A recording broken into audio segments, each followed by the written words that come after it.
Hi, you're on the Reddit Confessions channel. The first sign should have been the missing fork.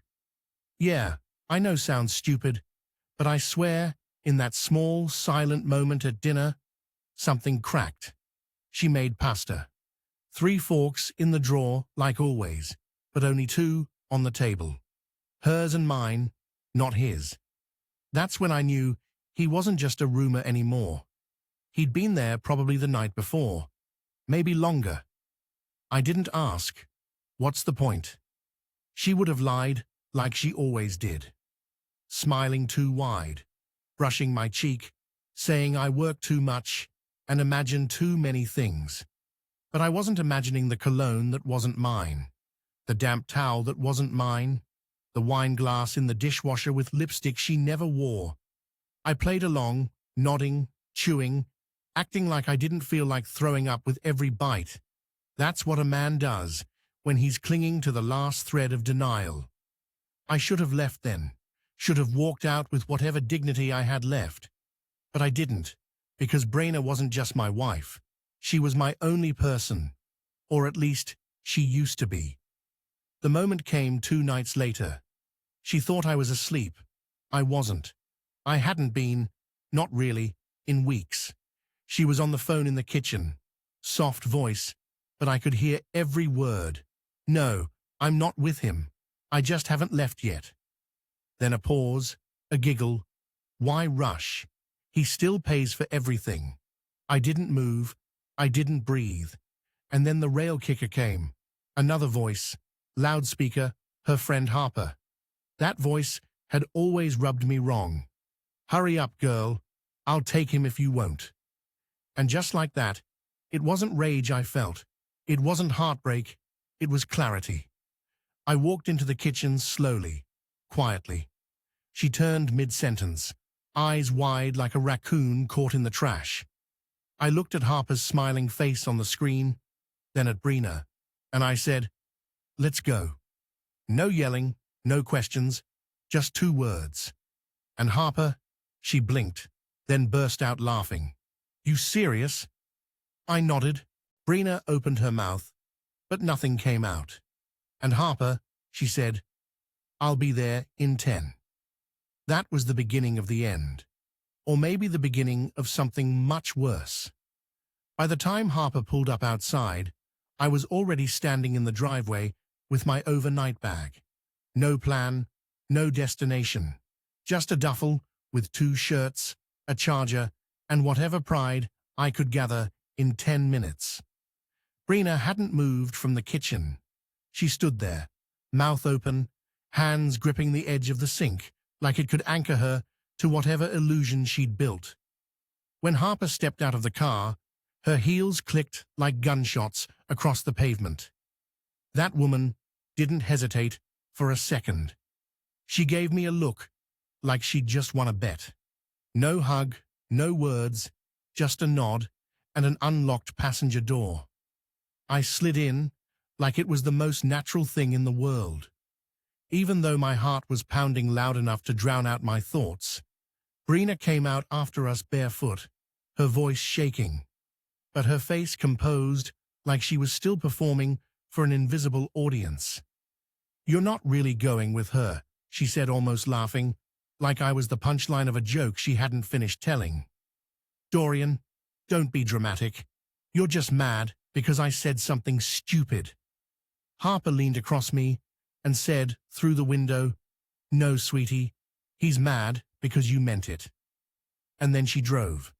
No music, no talking, just the hum of the engine and the occasional sigh from me, because I still couldn't believe I had actually left, that I was now the passenger in my wife's best friend's car. After hearing her volunteer to take me like I was an abandoned shopping cart. "Where are we going?" I finally asked after a few blocks. Harper didn't look at me. "Somewhere you're not tolerated like a burden." Sounded nice. Too nice. Unreal. We ended up at her apartment. Clean, neat, stylish. Everything Brenna used to pretend to care about before she decided I was beneath her. Harper poured us drinks. I didn't want one, but I took it anyway. I needed something to numb the spinning. She talked like she'd been waiting for this moment. She called Brina a manipulator, said she'd watched me shrink over the years, become a shell of the guy she once teased for being too sweet. And the worst part, I believed her. It was like opening the blinds and realizing your house was full of mold. I slept on her couch that night, and for the first time in months, I didn't wake up drenched in anxiety. But peace wasn't exactly what came next, because the next morning, my phone blew up. Missed calls, voicemails, messages from Brina that started with, "We need to talk," and ended with, "How could you humiliate me like this?" Harper, brushing her teeth in the hallway, said, "Did she finally realize you're not her backup plan?" I looked at the screen. 58 unread messages. I didn't reply because deep down I was starting to realize maybe I was the one who should have left long ago. The silence between messages said more than the words she typed. There were long gaps where I knew she was staring at her screen, trying to find something, anything, that would bring me back. First it was, "Let's talk." Then it didn't mean anything. Then came the guilt grenades. "So, you're just going to run off with her?" And finally, the cold strike. "Wow. I always knew Harper had a thing for you. Guess you were both pathetic enough to prove me right." I didn't answer. Not because I didn't want to, but because for once, I knew there was nothing left to explain. I had spent years defending myself against her moods, her silence, her subtle digs that chipped away at me until I couldn't tell if I was still a person or just someone she tolerated because it was easier than starting over. Every time I wanted to leave, I reminded myself of our wedding vows, of the promise to weather storms, but she had already boarded another ship. I'd just been too blind to notice. Harper made coffee and didn't ask questions. She sat across from me in pajama pants, scrolling through her phone, like nothing unusual had happened. She didn't cuddle me or offer comfort. That made it easier somehow. I didn't want sympathy. I wanted honesty. And she gave it to me like a dose of bitter medicine. "She's not mad you left," Harper finally said. "She's mad you didn't wait for her permission." That hit hard because she was right. Brina had dangled the threat of leaving for months, always with a smug kind of control, like she was testing how far she could push before I'd push back. But I never did. I waited. I obeyed. I apologized for things I didn't even do, just to keep the peace. And now that I'd finally stepped out of her little theater, she didn't know how to handle the empty stage. I told Harper I needed to grab a few more things from the house, and to my surprise, she didn't protest. She just handed me her spare keys and said, "If you get sucked back in, don't bring her here. I'll change the locks." The drive back felt like walking into a trap I'd already escaped from. My stomach was tight, my hands clammy. When I opened the front door, the house felt unfamiliar, like someone had rearranged my life while I was gone. Brina was sitting on the couch, not crying, not screaming, just calm. Too calm. "I knew you'd come back," she said, as if nothing had happened. "You just needed time." I didn't reply. I walked past her to the bedroom, grabbed my things quietly. She followed me, standing in the doorway like some haunting shadow. "You're really doing this?" she asked, her voice cracking for the first time. "You're seriously leaving because of a joke? You know Harper doesn't care about you, right? She's using you to get back at me." That one made me pause, not because I believed it, but because it reminded me how easily she twisted things, how fast she could reframe betrayal as comedy. Her cheating, a joke, her words misunderstood, my pain, an overreaction. I zipped my bag and turned to face her. "You said you weren't with me. You just hadn't left yet, so I made it easy for you." Her expression collapsed. For a second, I thought she might actually cry, but she didn't. Instead, she said something that chilled me more than any slap or scream ever could. "You'll come crawling back. You always do." I walked out without another word, but as I closed the door behind me, I couldn't help but wonder, what if she was right? The first 3 days felt like I was living in a parallel timeline. I wasn't exactly free, but I wasn't trapped anymore either. I stayed with Harper, who barely spoke, unless I did. She gave me space, didn't treat me like a project or a broken man who needed fixing. That silence was what I didn't know I craved. No sarcasm, no constant corrections, no passive-aggressive comments over how I stirred my coffee or folded the laundry. Just silence and my own thoughts, finally audible for the first time in years. But peace doesn't last when your past is glued to your phone. Brina wasn't done. Her calls got more unpredictable. At 2 a.m., she left a voicemail sobbing, telling me she missed me. At 8 a.m., she sent a message saying she'd already changed the locks and I wasn't welcome back. At noon, she texted a photo of our wedding day and captioned it, "Was this all fake to you?" I didn't reply. I knew any response would suck me back into her performance because that's what it was now, a show where she played the abandoned wife, and I was supposed to come crawling back to my role. But something broke the cycle. On the fourth day, I got a message from an unknown number. It was a video, short, 10 seconds. It showed her in a bar, not old footage. It was from the night after I left. She was laughing on a guy's lap. Some stranger's hand was tracing her collarbone. Her friend Kelsey was the one filming, whispering behind the camera. Guess she didn't need time to heal. I couldn't breathe when I saw it. Not because I was shocked, but because I had almost convinced myself I was overreacting, that maybe I had left too soon, that maybe I had misinterpreted everything. But there it was, proof that I'd been a placeholder, a seat warmer until something more exciting came along. I showed Harper the video, half expecting her to gloat. Instead, she frowned. She wanted you to see that, either to hurt you or to make you jealous. Probably both. And she was right again. Brina always needed the upper hand. Even in a breakup, she had to win. Later that night, I drove to a storage facility and rented a small unit. I went back to the house one last time with a police escort just in case. She wasn't there, but she'd left a note taped to the fridge. Guess the joke wasn't so funny now, huh? Like her betrayal had been some kind of twisted prank I failed to laugh at. I packed the rest of my things, books, old journals, clothes she hadn't tossed or hidden. And then in one of the drawers, under the bed, I found something she clearly didn't mean to leave behind. A notebook, one I'd never seen. Inside were scribbled notes and pros and cons lists. Literal lists about me. Pros, pays bills, not controlling, safe, predictable.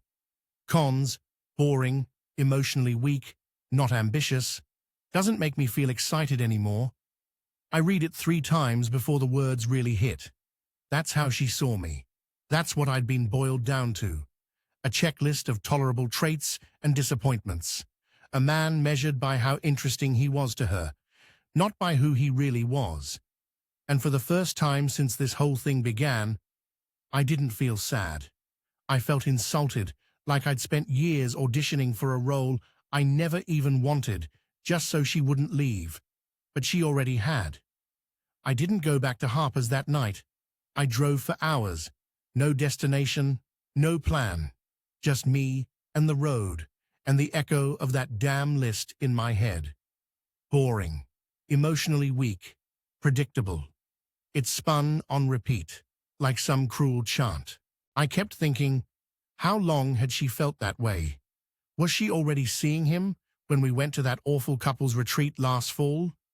Did she look at me across the table during dinner and just feel nothing? I ended up parked in front of an old gas station 2 towns over.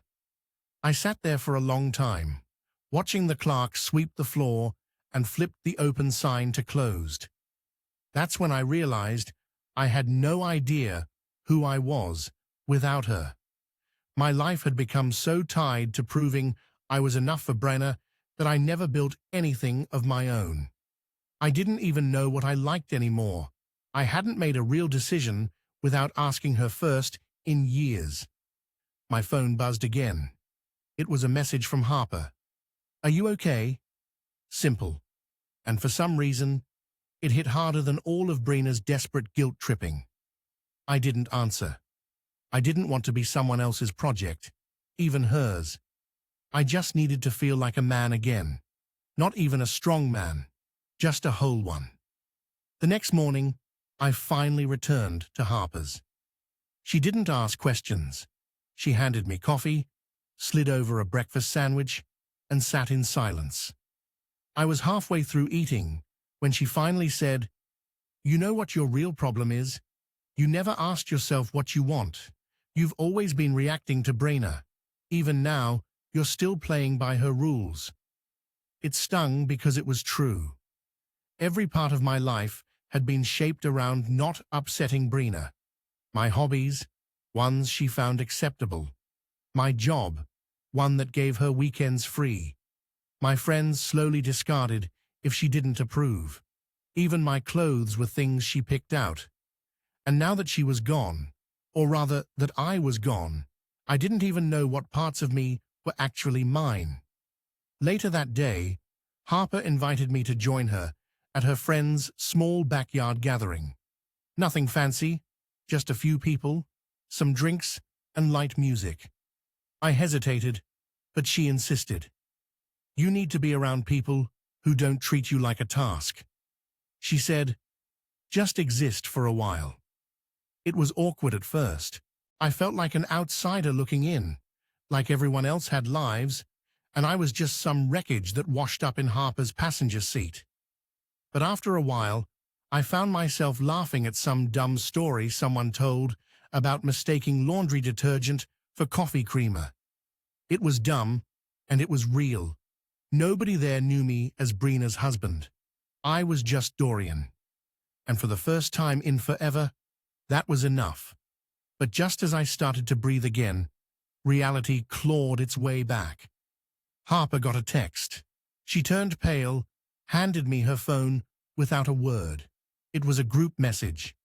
Brina had posted a long, passive-aggressive update in some shared friend group chat.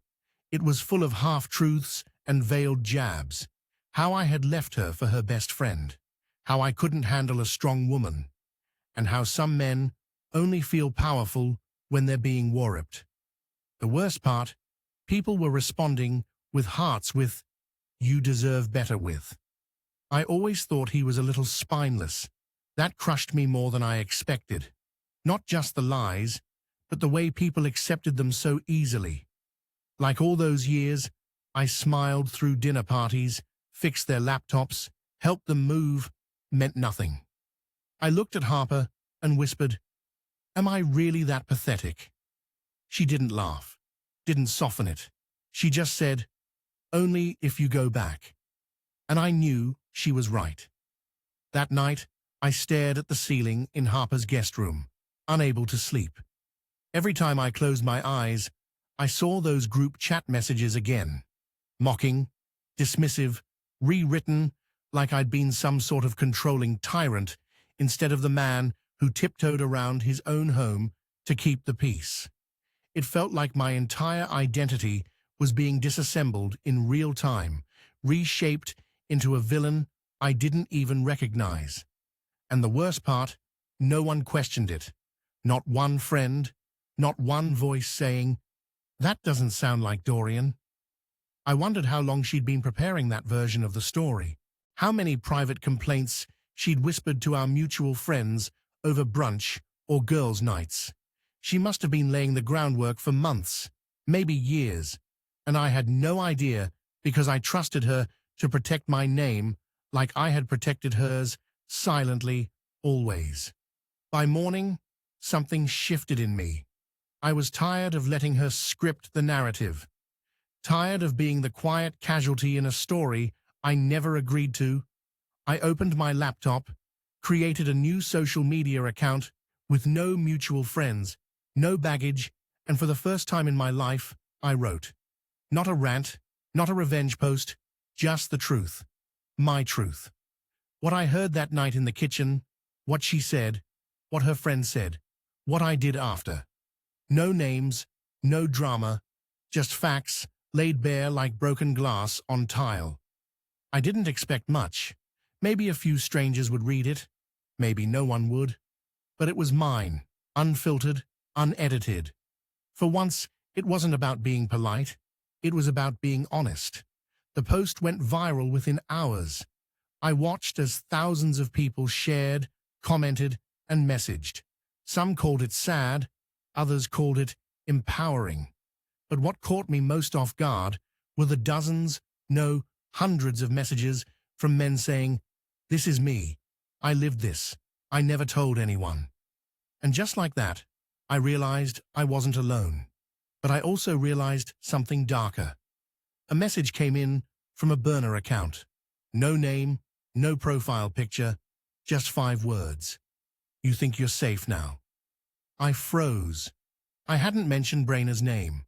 I hadn't shared photos, nothing traceable, but someone close to her had seen it, and they knew exactly who it was about. And if they knew, so did she. Harper walked in with coffee and instantly read my face. I showed her the message. She didn't say anything at first. Then she asked, "Do you think she'd actually do something?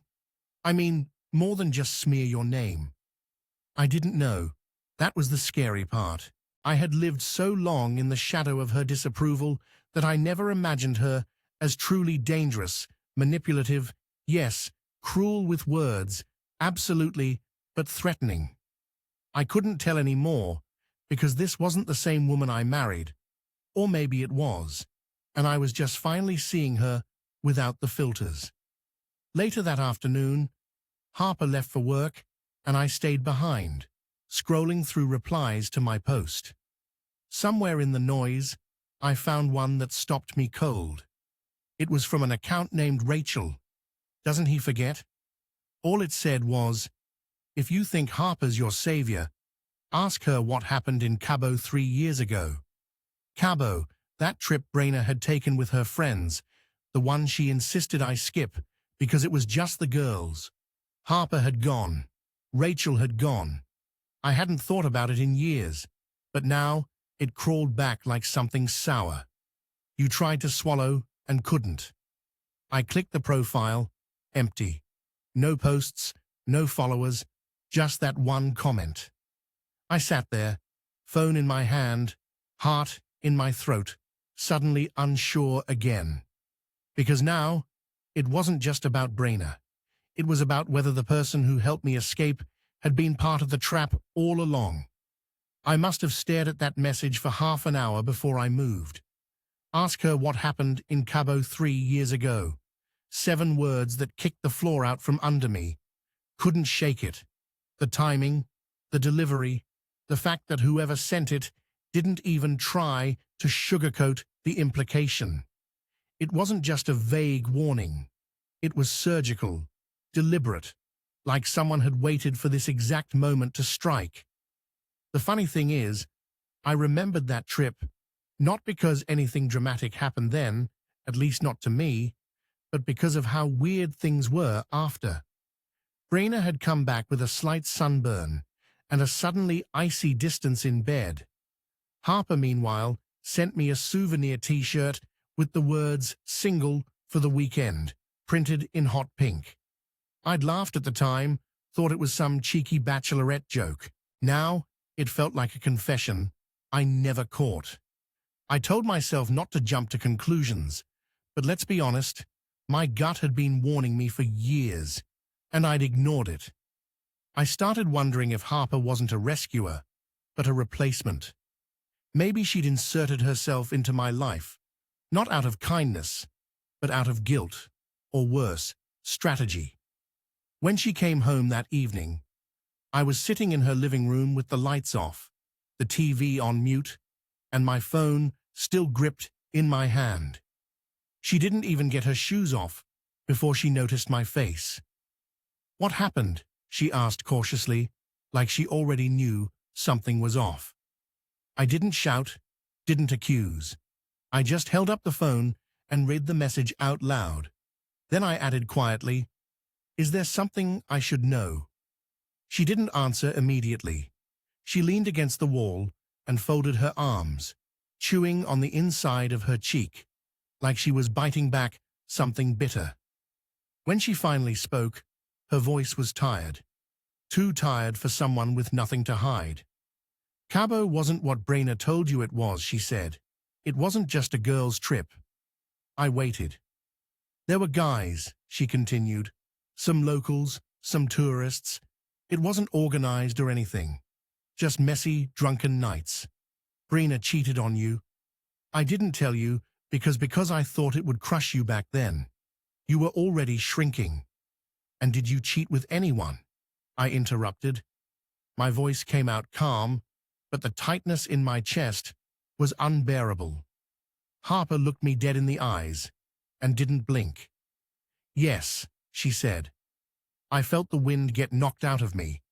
I stood up too fast, knocked over the glass of water I'd been nursing all day. It shattered on the hardwood, sharp and sudden, like the truth she just dropped at my feet. "Was it with her?" I asked. "Did you both sleep with the same guy? Laugh about it. Come back and keep smiling in my face." "No," she said quickly. "It wasn't like that. Brina slept with some bartender. I hooked up with someone else. It meant nothing. It meant nothing." That's what people always say when it's not their heart on the floor. I gathered my things without saying another word. She tried to stop me, said I was blowing it out of proportion, that she was trying to protect me, that she never meant to be part of my pain. But that was the thing. She already was to hit me all at once. I hadn't just been betrayed by my wife. I'd been surrounded by people who thought my feelings were disposable, who thought they could decide what I needed to know and what I didn't, who played both sides and called it help. That night, I checked into a motel off the highway. Cheap, quiet, ugly wallpaper, and buzzing lights. But at least it was honest. And for the first time since I left Brainer, I realized I was completely terrifyingly alone. The motel was silent, except for the hum of the vending machine in the hallway. I lay on the stiff mattress, staring at the ceiling, replaying every decision that had led me there. I had nothing left but a single bag of clothes, a dead phone battery, and a mind racing with every betrayal I had swallowed over the past few years. I felt hollow, like I'd been scraped clean inside, but oddly enough, that emptiness didn't feel like defeat.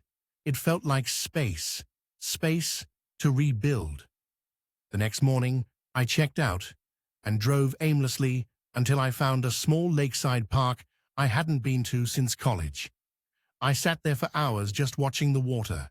No texts, no voices, no manipulation, just me and the breeze. I realized I didn't need to run anymore. I didn't need to hide or beg anyone to see my worth. Later that week, I found a short-term rental in a quiet part of town. I started working remote, took a leave of absence from the chaos. I got a journal, not to vent, just to remember what I liked, what I used to love before my entire life revolved around keeping someone else happy. I started writing again, reading again, cooking for myself, even if it was terrible at first. But every meal I made was mine. And then something unexpected happened. One of the guys who'd messaged me after my viral post reached out again. His name was Eli. We got coffee. Turned out he'd gone through something eerily similar. Wife, betrayal, mutual friends who vanished the moment she rewrote the story. He wasn't looking for sympathy, just solidarity. And I needed that more than I realized. I started attending a local men's support group. Not therapy, just men like me. Men who had been called too soft, too emotional, or not enough. Men who were tired of pretending they were okay. And the strange thing, the more I listened, the more I healed. The more I spoke, the less I felt ashamed of how much I had endured. And Harper, I never spoke to her again. Not out of hatred, just peace. Sometimes to move forward, you have to leave everyone behind who kept you small, even if they once held your hand. Months passed. My name faded from the gossip threads. Brina moved on to her next exciting partner. And me, I finally started living. I've learned something. Healing doesn't always come with dramatic closure or perfect revenge. Sometimes it's quiet. It's waking up without dread. This grocery shopping alone and not feeling lonely. It's learning to like your own company again. And that's where I am now, building something real, something mine. Thanks for listening to my story. Now, I want to hear from you. What part of this journey hit you the hardest? Have you ever felt surrounded by people who smiled while slowly cutting you down? Drop your thoughts in the comments. Let's talk about it right here on Reddit Confessions.